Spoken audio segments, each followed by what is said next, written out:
Hello everybody, we are going to be continuing our discussion with Octave. So let us get started. So if I have x is equal to 1 as an example, I've stored my variable, it's in my workspace, I can do things like, oh, what is x plus 4 or something? This right here is going to be 5. This is being stored in the variable ants, and this is my answer. So if I just do a different calculation like ants plus 10, I should get 15, which is now being restored in the variable ants. One thing I do need to mention is that if you're doing expressions like 2x plus 1, this is going to give me an error. It doesn't understand what 2x is. You need to write 2 times x. So let me clear this out. Okay. You can also define matrices. Let's do an example. This right here is a 2 by 3 matrix. I can find out what its size is by doing the size command, 2 by 3.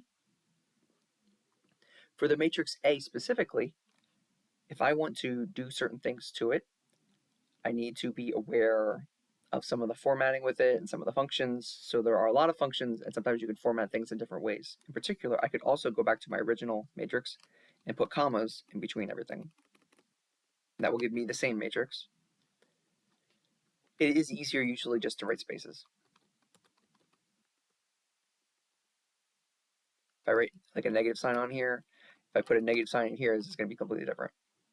It's misunderstanding it because it's taking 4 minus 5 and thinking of that as a single number to be computed. So this second row is going to have 4 minus 5 as one entry and negative 6 as another entry. So if I actually want 4 minus 5 as an entry, that's one entry right here. And then there's another one here. If I want 4 and negative 5 and negative 6 to be separate entries, I need to put a space. And sometimes this is where the commas are actually useful. If you have kind of complicated expressions, you put commas in between, then it'll just list it out nicely. Okay, so now that I have A, I can also talk about its entries. 1 entry is 1. That's the first entry up here. If I want the second row, first column, then I do row column. It's going to be 4. If I want A of 2, 3, that should be the negative 6. And if I ask for something like 3, 3, which doesn't exist, it should give me an error, which it does. For the purposes of this, I'm going to scroll over to the left a little bit because you can tell is it runs off the screen because I have it zoomed in a lot. I increased the font size in under preferences. So you could do other things with matrices. So I have matrix A, and I'm going to do 2 times A. Then this doubles all of the entries. I can do things like A plus B, but I have to first say what B is. So let's say B is 2, negative 1, negative 1, negative 1, 0, 0, 0. So A is this, and if I do A plus B, then it's going to minus 1 on all the top entries. So 0, 1, 2 should be the top, but the bottom stay the same. You can also do matrix multiplication, and this right here is not defined because the dimensions are not matching up. If I do size of A, that's a 2 by 3. If I do size of B, that is a 2 by 3. In order for the product to make sense, I need the inner ones to be the same. So A times B, that means the 3 here and the 2 here should be the same. If I define a different matrix, C is 1, 2, 3, 4, 5, 6, 7, 8, 9, and I ask what is the size of C. Now this is a 3 by 3. If I do size of A, that's a 2 by 3. So if I do a matrix product, I can only do the ones where the inner entries will match up. If I do C times A, that means the 3 here is going to match with the 2 here, so it's not going to be defined. However, if I do A times C, then this 3 right here is going to match with this 3. This will be defined, and the answer will be a 2 by 3 matrix. If I say, what is the size of my second answer? It should be 2 by 3. Now you can also do other things with matrices. So if I have a matrix here, A, and this is a little different than you would kind of typically do in a class. So in a normal class, you could do things like A times B, and then A plus C, and all these kind of weird things like that. You could do A plus 1, if I do have matrix A and I add 1 to it, this is not the same thing that you would have. It's not like a permitted thing, like mathematically. But as far as the programming language is concerned, if I do +1, it's going to add 1 to all the entries to it. And that is a nice thing. That's something you sometimes want to do. The way to do it mathematically is you need to add A and the matrix that has all 1s. So how do I make a matrix that has all 1s? Well, I can say, I'm going to call that 1s matrix. And I'm going to 1, 1, 1, 1, 1, 1. Now this has all 1s, and if I do A plus 1, I'm going to get the thing where I added all 1s. But I also, if I do A plus 1s matrix, I get the same answer. Now there is a short way of doing the 1s matrix idea, which is that there's a matrix, it's called 1s. There's a function. And if I feed in the dimensions that I want it to be a 2 by 3 matrix, that gives me the matrix that has the 1s. And they have other operations for calculating matrices. If I write 0s, 2, 3, that gives me a matrix with all 0s in it. If I wanted a matrix that has all 5s in it, then I can do 1s, 2, 3, and then multiply this whole thing by 5. So I get a matrix with all 5s in it. So these are some common matrices that come up. Not really too common in a linear algebra course per se, but it comes up when you're doing calculations for random things. The kind of matrices that do come up a lot are like identity matrices. If I do I of 1, okay, so it's telling me that it doesn't know what i's is, so let me ask for help. What is i's? It tells me it doesn't even know what i's is, so I believe that I wrote the command down wrong. Okay, so I1 is a 1 by 1 matrix with just the number 1 in it. It's the identity. If I do I of 2, this is the 2 by 2 identity matrix. I do I of 4, this is the 4 by 4 identity matrix, etc. So if I want to take a matrix A and then add 5 times I of whatever the dimensions of A are, so size of A, what this will do is add 5s along the main diagonal of A. So for instance, if I go back up to that prior command and I just say, what is I of size of 5? That is a diagonal matrix, but it's not the square matrix. So a lot of times when someone says a diagonal matrix, they mean that it is a square matrix. However, technically you can say a diagonal matrix is a non-square matrix, where as long as the non-zero entries are on the diagonal. Okay, if we continue on, we could also say, suppose that we have A and we want to do certain operations to it. We want to do its inverse. So what does it say? It says x to the y. Only square matrix arguments are permitted. One argument must be a scalar. Okay, so what this is doing is that it is not understanding what I'm trying to tell it. I wanted to put a -1 as an exponent of A. That's what you would usually do if you were saying inverse, but that's not how you do inverse. So if I want to write inverse, I can write inverse of A. And now this is actually using the inverse function. It's not the same thing as writing an exponent. And it's telling me that A needs to be a square matrix. So what is A? It's not a square matrix. So we had defined C. C is a square matrix, so I could say inverse of C. And this is this inverse matrix. Now it's giving me some weird error. It says matrix is singular to matrix to machine precision, etc., etc.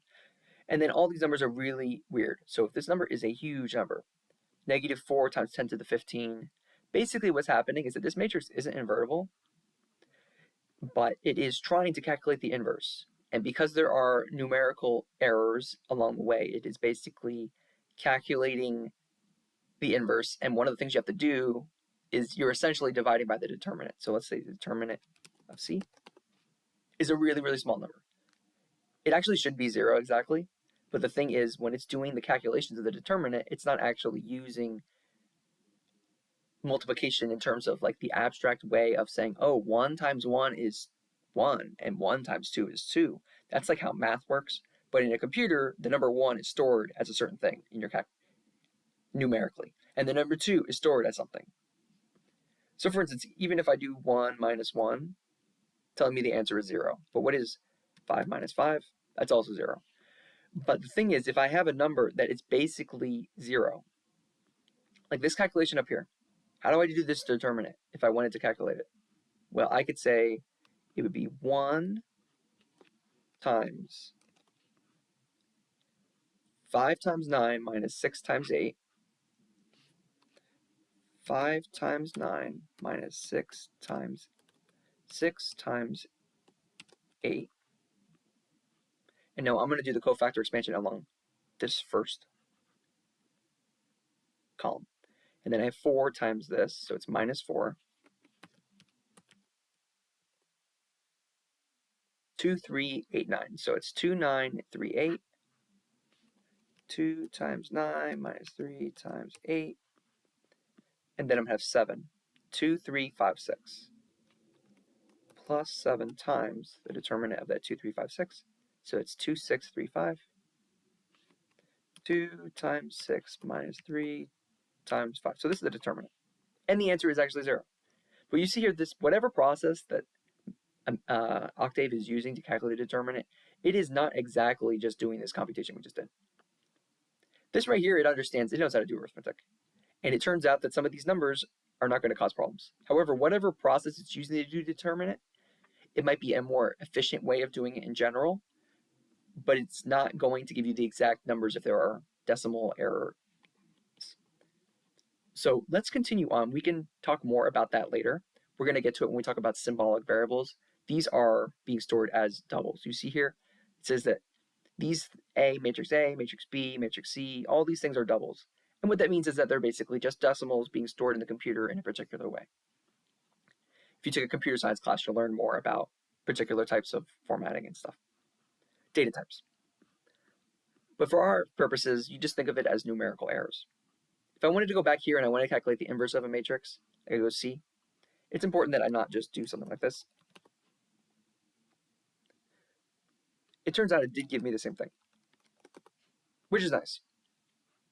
However, there are certain times where you do an operation and you don't want it to do that certain thing.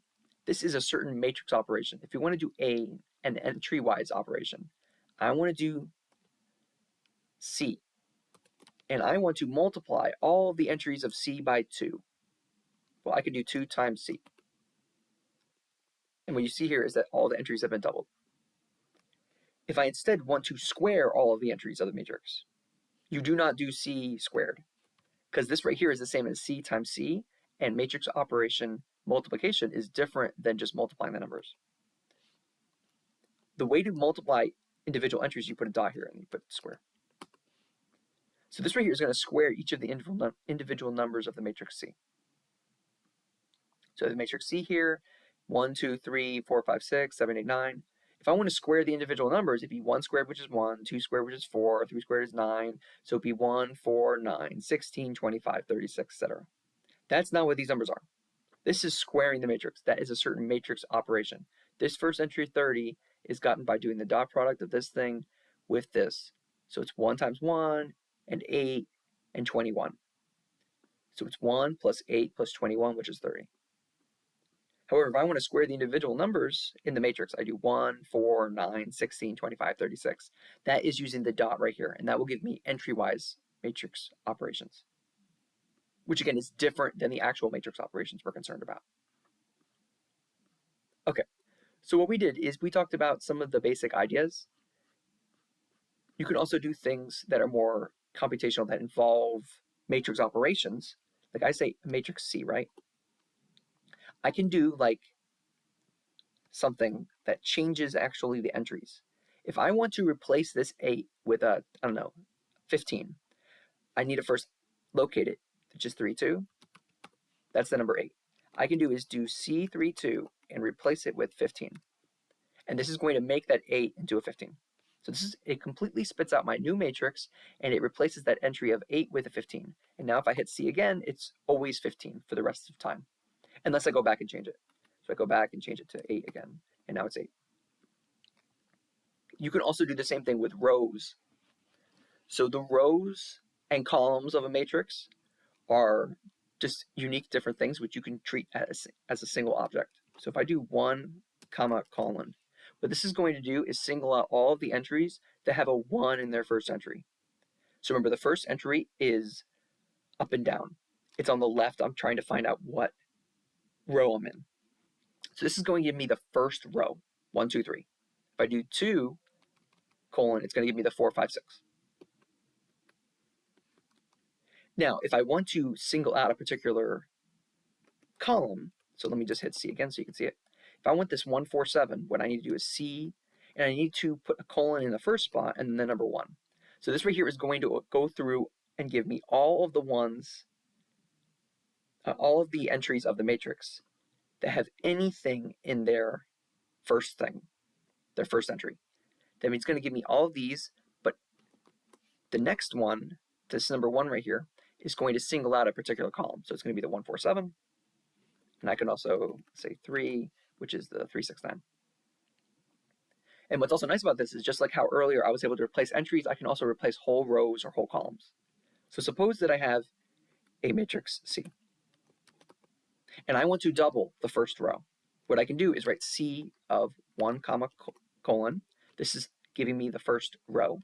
And what I'm going to do is I am going to replace it with 2 times that thing. Now this right here is going to double the whole first row. So now instead of 1, 2, 3, I have 2, 4, 6. Everything else in the matrix is the same. You can also do other kinds of row operations. Suppose that I wanted to subtract. I want to take the third. Suppose that I want to take the third row and replace it with the third row minus the second row. So first, before I do that, let me actually just calculate what this is. So this is going to be 7 minus 4, 8 minus 5, 9 minus 6. So it should be 3, 3, 3, which it is. Now what I can do is if I have my matrix C, I can replace the third row with this row operation thing that I just calculated. And so what this will do, we'll do the row operation of calculating the subtraction, and then it'll take the 3, 3, 3 and replace that third row with the 3, 3, 3, which is what it does. And so what's really neat is that you can actually just go through and do all your row operations as long as you're keeping track of them. So like if you're doing it on your homework, you should be writing down what row operations you're doing. And so if I'm trying to check my work, make sure I do all my arithmetic right, what I can do is I can start off with my matrix C, and I say, whoa, what are the row operations that I would do if I started with this matrix? Well, the first thing I would do is I would say, I'm going to take my first row, and I'm going to divide everything by 2. So how do I do that? I do C of 1, comma, dot, and I'm going to divide by 2. That divided this first row by 2. Now what I'm going to do is I want to use this leading 1 as my leading 1 pivot for the column, and I'm going to use that to get rid of the 3, and I'm going to use that to get rid of the 4. How do I do that? Well, I'm going to replace the second row with the second row minus 4 times the first row. And what is nice is that it did the 4 minus 4 times this. It all did 5 minus 4 times that. So 5 minus 8, which is -3. 6 minus 4 times this. So 6 minus 12 is -6. And I could just go through all of the operations. Third row is going to be replaced with third row minus 3 copies of the first row. Now what I'm going to do is, I see that the second and the last row are copies of each other. So I'm going to do C3 is going to be replaced with C3 minus C2. And now I'm going to take C2, and I'm going to divide by -3.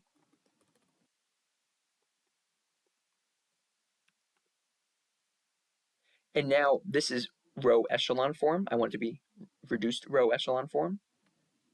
So I'm going to do row 1 is going to be replaced with row 1 minus 2 copies of row, 2 copies of row 2.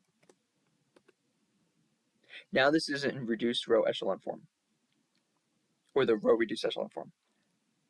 The annoying thing about all these operations that I just did is that I started with my original matrix C. But every time I do one of these operations, it rewrites the matrix. I do not actually have my original matrix. Like if I hit C here, oops, If I hit C here, it just gives me the matrix I just calculated. It doesn't actually give me the original matrix. I can't check my work though. If I do row reduced echelon form of C, it gives me the same matrix, which means it is row reduced echelon form. Because row reduced echelon form is a unique matrix form, this is the only thing that you're going to get for that. Okay, so let's go back earlier. This is the original matrix that I had, so let me just highlight it. Go down. I cannot just paste it in. I just tried pasting it and it gave me this weird stuff. Because it's seeing this space right here, this line, and then it's thinking that I'm done with the command. So it's really annoying. The original matrix was, let's see here, the original matrix was, you have to actually go back to the very beginning, which was, before we started doing row operations, this is the matrix I started with. 2, 4, 6, 4, 5, 6, 3, 3, 3. 2, 4, 6, 4, 5, 6, 3, 3, 3, 3. So my matrix, my original matrix, which I'm going to call M, I don't know, it was 2, 4, 6. Is it 2, 4, 6? Yeah, 2, 4, 6, 4, 5, 6, 3, 3, 3. And then if I ask what's the row reduced echelon form of M, this is that same answer that I just got for C. What's really nice about this row reduced echelon form function is that not only will it just give me the answer, it can also tell me other things. So I'm going to ask MATLAB for help. I'm going to ask MATLAB to tell me what can row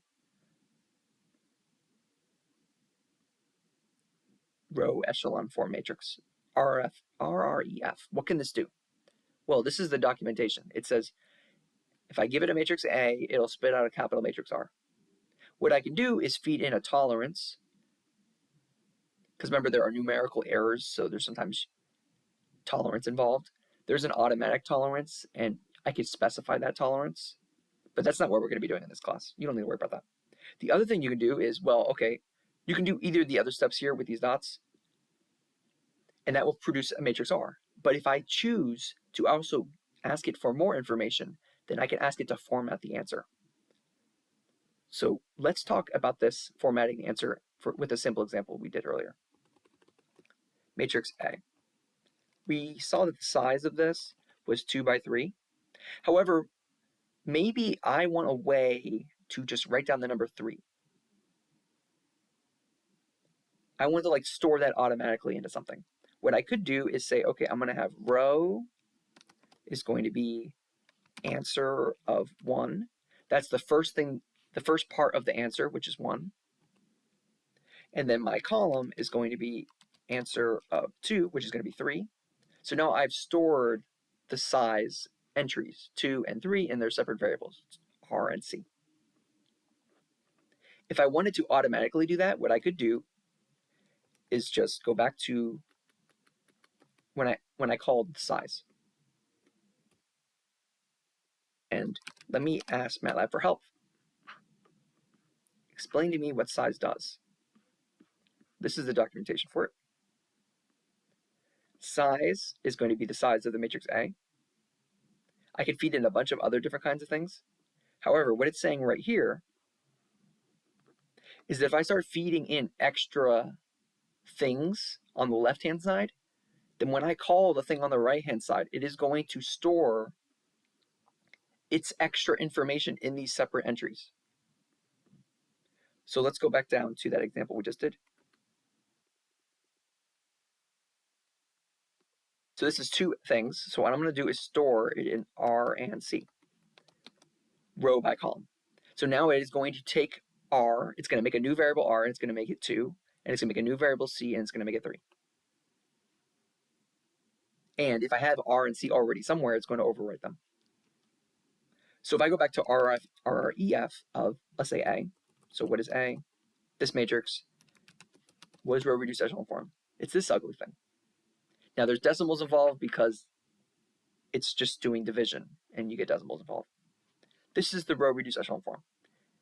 What you can do is you can ask for R and K, and what this is going to do is it's going to store my row reduced echelon form of A, this answer right here, it's going to store that in R. And then in K, it is going to store the bound columns. It's going to give me the fixed columns, the fixed variable columns. It's going to give me the ones that are not free variables.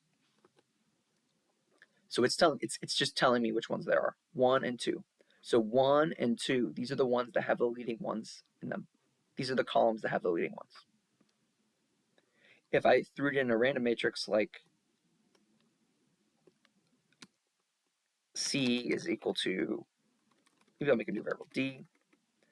Let's see, 1, 0, 0, 0, 0, and then 0, 0, 0, 0, 2. Just got to make sure it's has the right number of entries. Let's put a 1 here, and then 0, 0, 0, 0, 5. This is my matrix right here. And when I put it in row reduced echelon form, this 1 is going to be staying here. This will stay here. This right here, 5, is going to turn into a 1, and then it's going to come up and eat up these 2's. It's going to get rid of them. And so my row reduced echelon form, my reduced row echelon form is going to have a 1 here, a 1 here, a 1 here, and then 0's everywhere else. So if I do row reduced echelon form of D, that's what it gives me. However, if I ask it to store the answer, what it's going to do is tell me 1, 2, 3, 1, 4, and 5. Those are the columns that are bound. These are the fixed columns. These are the ones that are corresponding to non-free variables. So 1, 4, and 5. So what you can do is that a lot of these matrix operations, they have these functions that they'll give you extra information, which is kind of nice. Okay, so let's continue talking about matrix operations. We talked about how you can do row reduced echelon form. You could do it manually by using the matrix operations. There is something that we touched on earlier that's slightly annoying, which involves saving the matrix. So if I started with the original matrix C, remember, way from the beginning, this was not the original matrix. What I can do if I start off, let's say I'm doing a homework problem, right? And I have a matrix, I'm going to call it A, because that's my original problem. And I'm going to call that 1, 2, 3, 4, then 5, 4, 5, 6, 0, and then 0, 0, 1, 1. This is going to be my original matrix. Maybe the problem asked me to put this matrix in row reduced echelon form, or reduced row echelon form. If it's asking me to do that, what I could do is, okay, I'm just going to call that function. There you go. That's my answer. Well, this right here is kind of okay if you're using it to check your work, because if I have my answer already, I could just go in and then calculate what these decimals are. 3 over 3.3333. Well, what decimal would that be? Well, that's going to be something divided by 3. So 3.33333 times 3. That should be 10. So I should expect there to be 10 thirds here. Here, this is divided by 6, basically. So negative 5.666666 times 3, negative 17. So I should have negative 17 over 3 and 10 over 3 as my answer, like the exact form.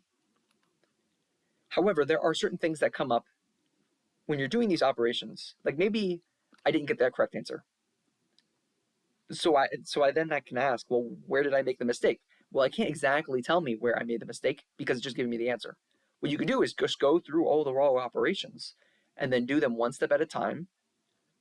And the nice thing about it is that Octave will do that for you quickly. So let's write A in again. This is my matrix.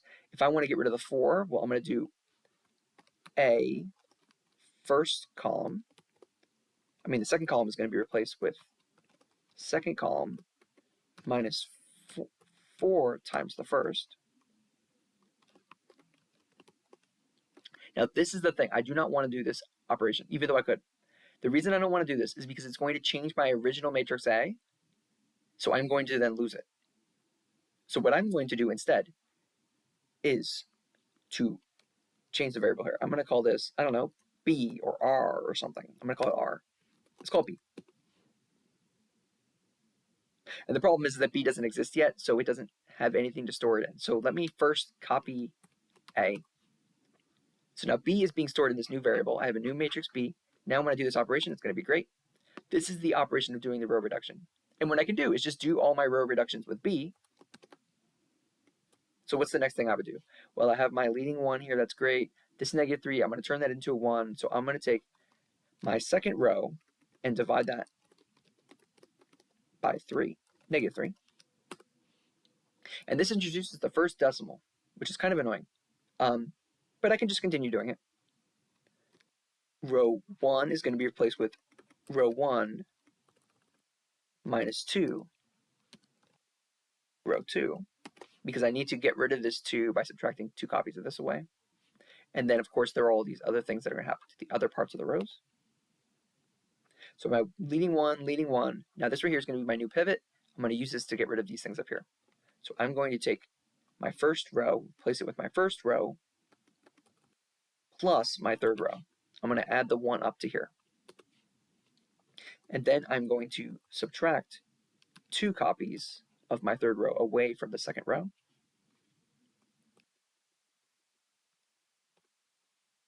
And now this right here is reduced row echelon form of that matrix that I started with.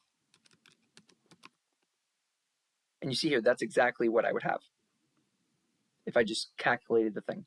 If I had not gotten this correct answer, like maybe I'm going through and checking my work. This is, by the way, how I grade your guys' stuff.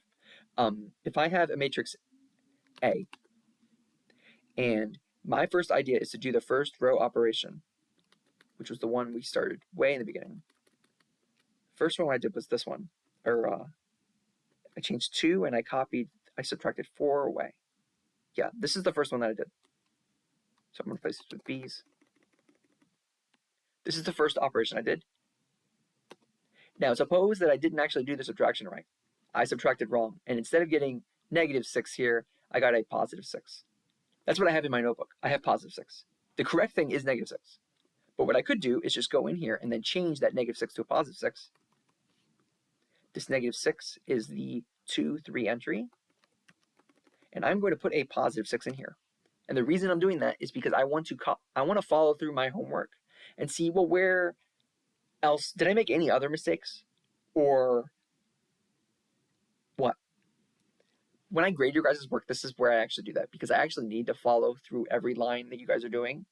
And it can be difficult for me to actually follow all the arithmetic, because it's just as easy for you to make the mistake as it is for me to make the mistake. So if you're making a mistake arithmetically in your calculations, you're doing 5 minus 3 is 2, and then 3 minus 5 is 2. If you do something like that, and I'm just checking your work briefly, I'm just looking at all the numbers, then I can very easily overlook the same mistake that you made, because it's easy to make arithmetic mistakes in your head. So what I can do is I can go back in here. If I see that you copied it wrong, I just changed the -6 to 6.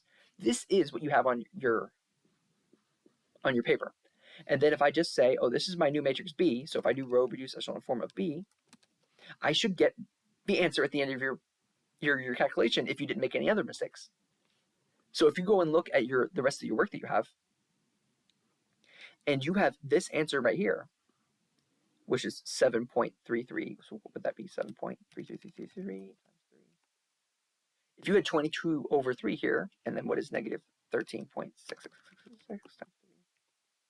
-41/3. If you had these two fractions here in your final answer instead of the actual correct answer, then I basically can pretty much check that as the only arithmetic mistake you made, which was changing the -6 into a +6 by accident.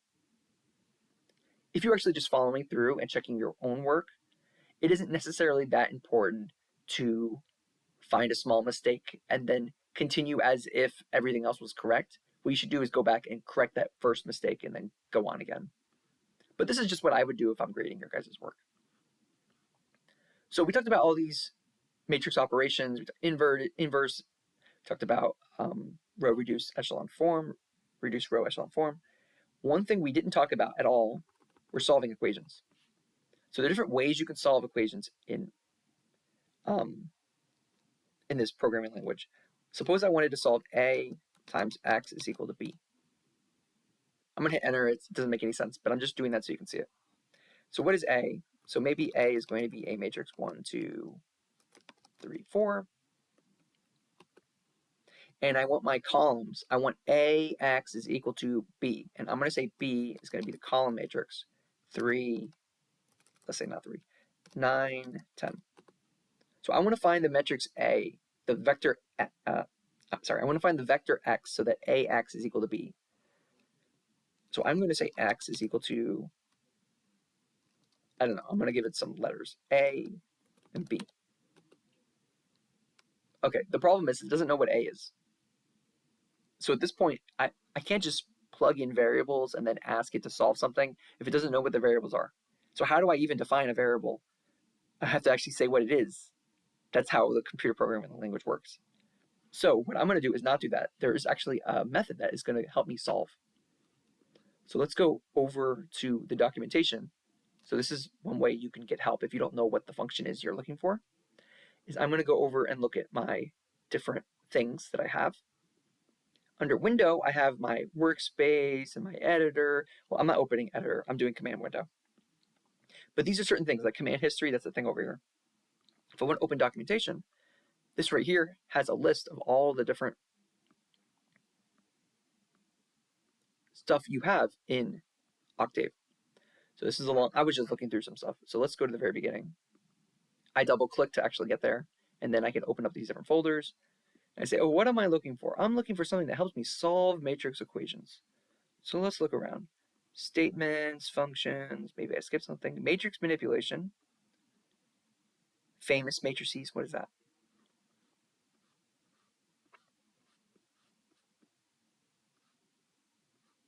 These are certain types of matrices that we haven't got to. Topolipse, Vandermonde matrices, things like that. Those are certain types of matrices that have certain structure. Okay, so that is not related to what we're doing, so I'm just going to close that and keep going. Linear algebra. Specialized solvers. This, you're going to see here, is that this is not relevant to what we're doing. Functions of a matrix. This is slightly related to what we were doing. We did a squared. That's too complicated. Matrix factorizations. That's too complicated as well. Basic matrix functions. These are where we're going to have things like eigenvalues, eigenvectors, which we haven't got to yet in the course. Inverse matrix, which we did. Linsolve. So this is actually the one that we want. This right here is going to solve the equation, the linear equation, ax is equal to b.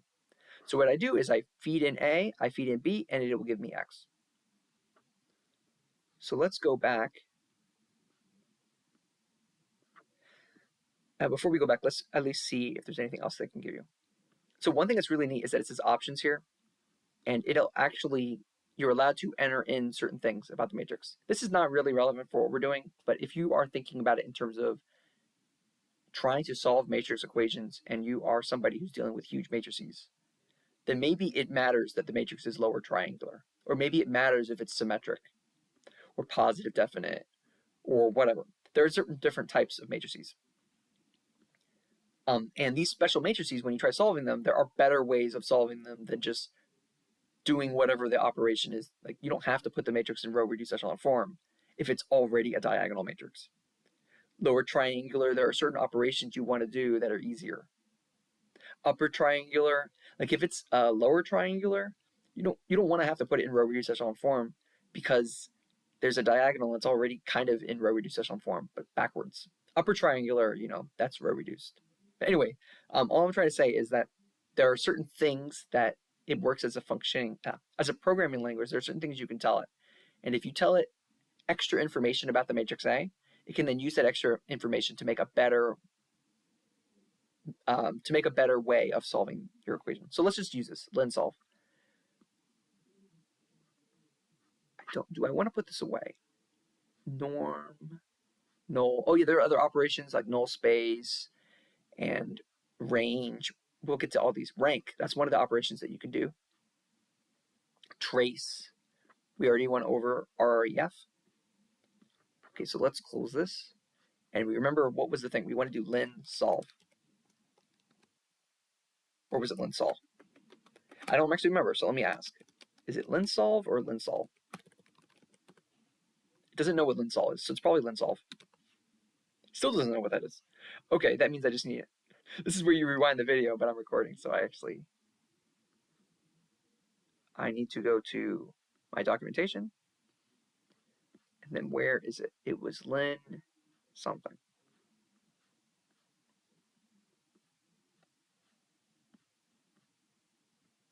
Linsolve. Oh, would you actually spell the word solve out? I thought it was an abbreviation. Okay, so I feed the matrix A, and I feed the vector B, and there you go, that's my answer. If I do A times negative 8, 8.5, it should give me B. B was 9, 10. So it works. And you can do is also solve more general things. The problem is there can be issues involved with actually solving. So let's do A, and I'm going to make it a matrix 1, 2, 1, 2. Now this matrix has rank 1.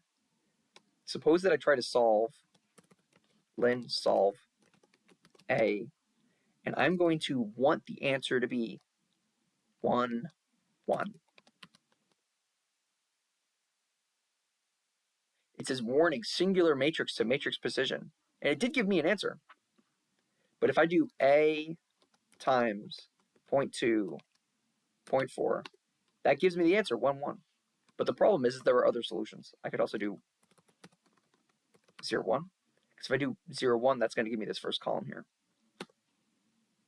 And if I do 0, 1/2, it's also 1, 1. There are a ton of different solutions.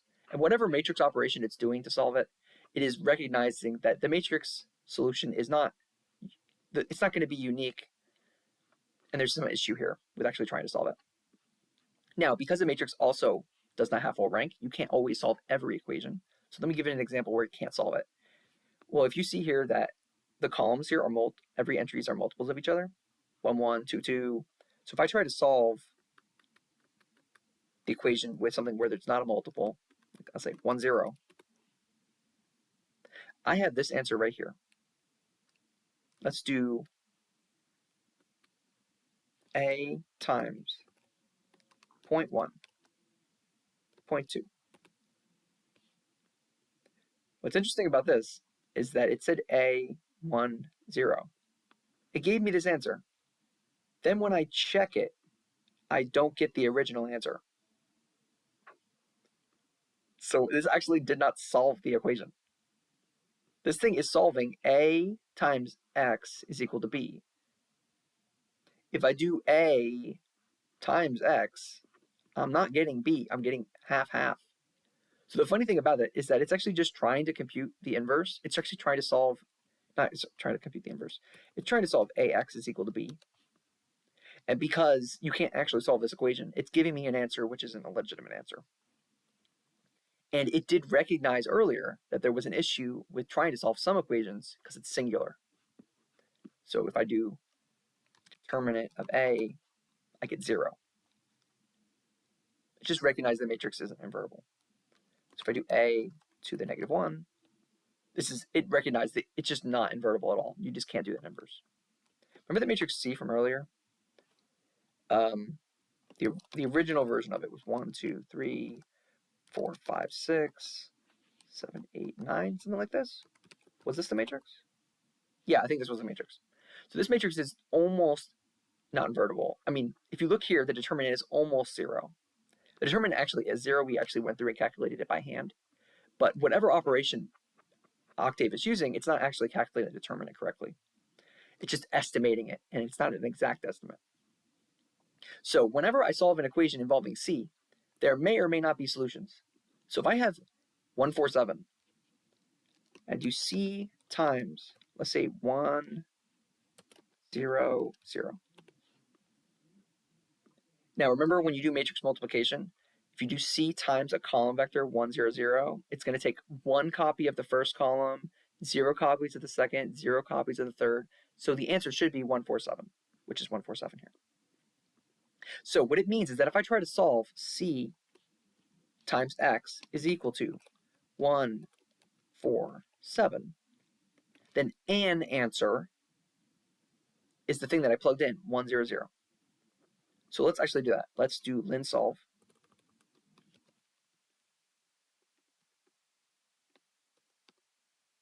One, 0, 0, which is cool.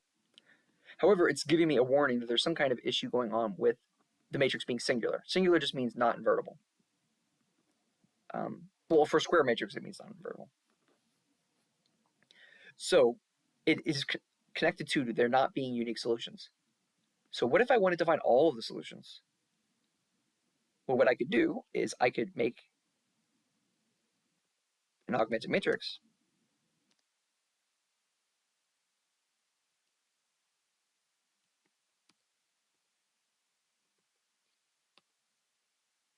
this right here is putting C here in the first part and then 147 in the right part. This is going to be my augmented matrix. And I'm going to row reduce it. And this is my row reduction. This is what I get.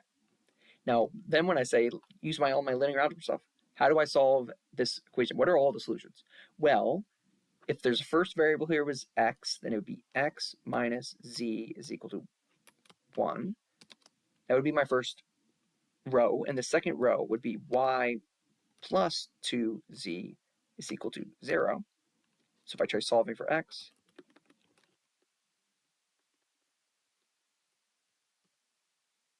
these are all of the solutions. So if I pick any value of z, okay, let me plug in a dummy variable, the free variable.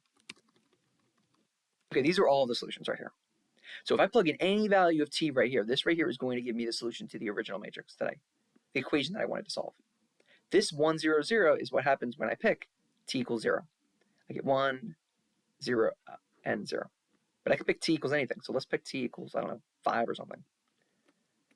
So I'd have 1 plus 5, negative 2 times 5, and 5. So this is going to be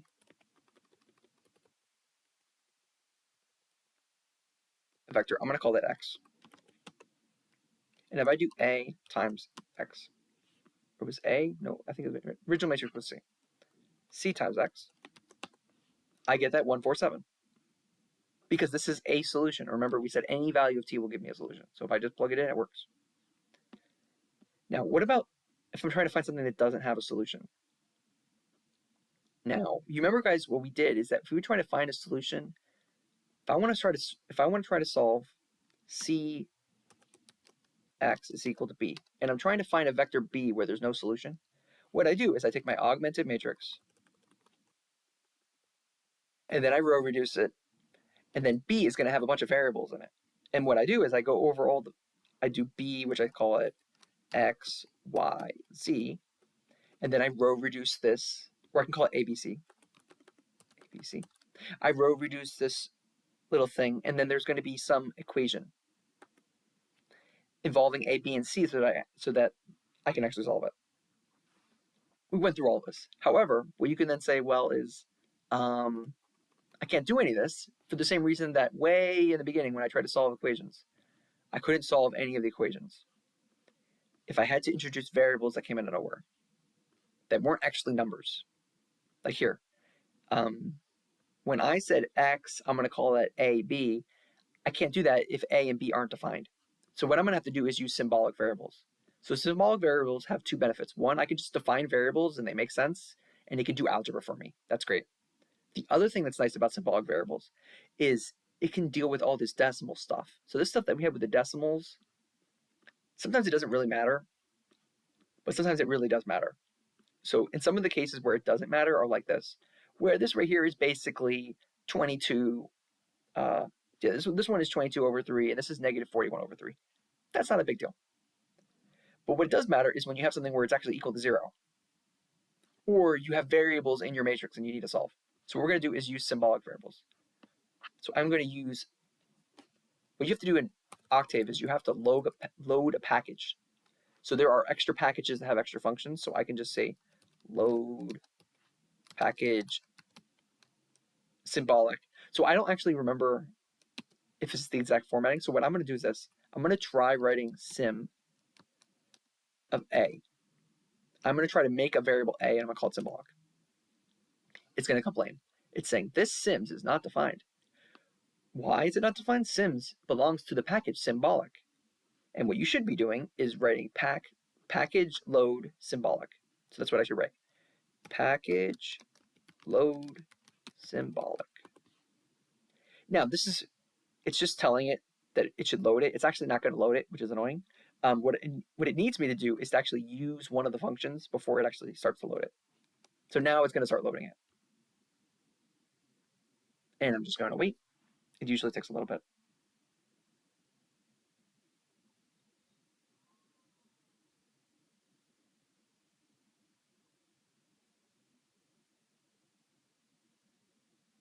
I'm not sure if I hit the enter or something. Or I always feel like it takes a long time. It's longer than yeah, there you go. It's always longer than I feel like it should be. Anyway, so now I can run this function. A is now a symbolic variable. If I go over to my workspace, where is my lowercase a? A is symbolic. You see it right here, sim. If I do, I can also define a whole bunch of different variables at once. It's defined a whole bunch of variables. A, B, C, D, E. And so now if I do A plus B, it recognizes that as a symbolic variable, symbolic. So if I do A plus 2 times A, this right here is a symbolic expression. I can ask it to simplify it if I want. Simplify that last answer. And it didn't simplify it. Maybe expand. Maybe that's what I need to ask it to do. There you go. Now it expanded. It distributed the A. I got A squared plus 2A. What it does is it tries to write it in a way that when you look at it, you can actually understand what it is. That's different than the way MATLAB does it, but this is fine. So suppose I had something like A divided by B. It's writing it with a fraction like this. If I do 1 divided by B, it's just 1 divided by B. You have to be careful, though, when you do things like 1 plus 2 divided by B, because the 1 and the 2, they're being treated as doubles, as normal decimals, and then B is a symbolic variable. So this is fine in this case, but sometimes it will complain. If I do 1 over B plus 1, 2 by 3. There you go, there you go. That's how you get it to do. If I had the 2 over 3, now what it's going to do is do 2 over 3 calculation. It's going to turn that into a decimal. And it's turning 2 over 3 into a decimal, and then trying to add it to 1 over B, and then reinterpreting it as a fraction, or something weird like that. So what you should do, what it wants you to do, I think it wants you to do something like this. It's not going to let me do that. So let's see if it lets me do that now.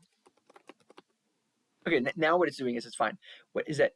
Before I do the division, I need to turn 2 and 3 into symbolic variables, or they need to be symbolic numbers, so that it knows not to try to do it tries to not pull out long division with whatever format double that the numbers are being stored in. It knows to treat it like a fraction, the way that you would have it if you just had 2/3. Like for instance, if I just wrote 2/3, you could leave it as 2/3, but your first inclination might not be to turn it into a decimal, 0.6 repeating, and then round at some point. But that's not even how it works, because things aren't being stored in base 10, they're base 2 or whatever the double base is. So let's continue on. So we are starting with row reduced echelon matrix. This right here looks fine if you do the reduced row echelon form. I could also ask for this, which is also fine. However, what I wanted to do was to solve. What I can do is I can ask it to solve. Remember how earlier we had that matrix? Where was it? The 2 by 2 matrix. Where was it? That I was trying to solve a 2 by 2 matrix equation. And let's just do this one. Remember how we solved this right here? 1, 4, 7, and C. What is C? C is this. So what I can do is I can say, what is X is going to be A, B, C. And I'm going to solve C times X equal to 1, 4, 7. 1, 4, 7. Now it's going to complain, and the reason it's going to complain is that the equal sign. So the equal sign in math is different than it is in programming, and we've already been using it throughout. The equal sign means a sign. So what you do is that what it's saying is it's interpreting this 1, 4, 7 as something that needs to be assigned to a variable. Like remember how earlier if I say C equals this, it takes this matrix and it stores it into the thing C. That's what it's trying to do here. It doesn't make any sense. I want to solve an equation. Equal sign needs to be double equal sign. Now what it is, it's solved. It solved A and it solved B. However, it's actually not telling me what A and B are, because what I need to do is to give it a way, a formatting. This is the thing we had earlier where it's going to store the answer for lowercase a in capital A and lowercase b in capital B. And I know that based on the ordering, it's little a and then little b. So what I have here, I see capital A is C plus 1 and capital B is negative 2C.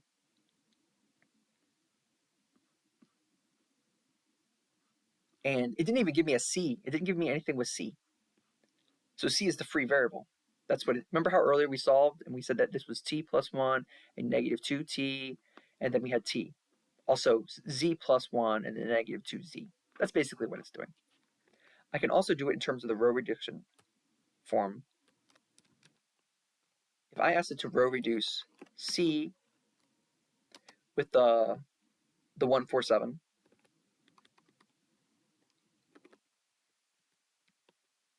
I can do it like that. However, if there were decimals involved, it would be really annoying. So let's pick a matrix down that has decimals when you row reduce it. Oh, and I already use A and B, and I already override it. So let's just throw it out something random.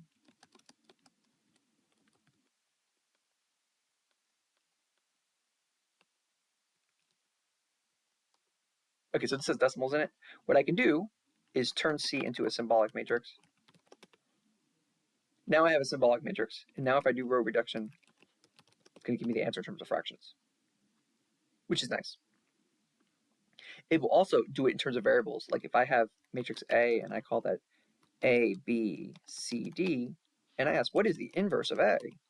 There you go. It uses the inverse formula. It actually will, whatever process it's using to inverting it is going to give me the answer algebraically, and that is the inverse formula, where you switch A and D, and then put negative signs on the opposite, and you divide by the determinant. If I do the determinant of A, I should have AD minus BC. It's a symbolic thing. So you can do a lot of different stuff with these operations. And I believe that we've gone over a lot of the essentials. And later on we go over things like eigenvalues. If you take a course, they talk about singular value decompositions or row space and null space and all this stuff. There are functions for all this kind of stuff. We've kind of covered everything in this video that we've talked about, everything that's relevant, and then also some other random stuff. We talk about determinants, we talk about identity matrices. We didn't talk about transpose, so let's talk about transpose. So if I ask for help,